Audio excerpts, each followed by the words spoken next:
Assalomu alaykum hurmatli kuzatuvchilar. Mana hozir Windows 11 o'rnatayotgan paytda hamma mana shunaqangi holatga duch keladi, ya'ni internetsiz o'sha Windows 11 ni o'rnatishni davom ettirish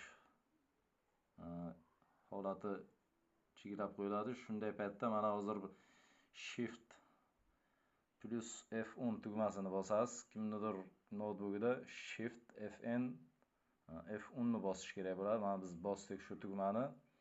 Keyin bu yerga yoziladi ingliz tilida. Xohlasangiz mana task mgr so'zini yozib, keyin dispetcher zadash orqali process vkladiga o'tib to'g'rilasa bo'ladi va hozir boshqacha usuli, ya'ni katta harflar bilan yozamiz.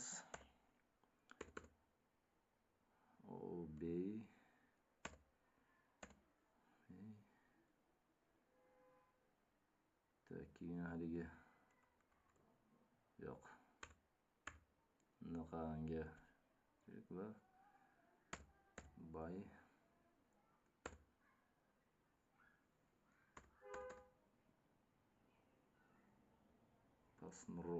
passnro enterni bosamiz va uchib yonadi shu holatga notebook.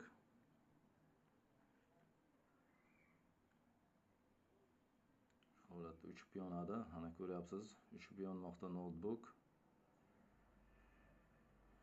Uchib yonmoqda. Mana kompyuterimiz uchib yonmoqda.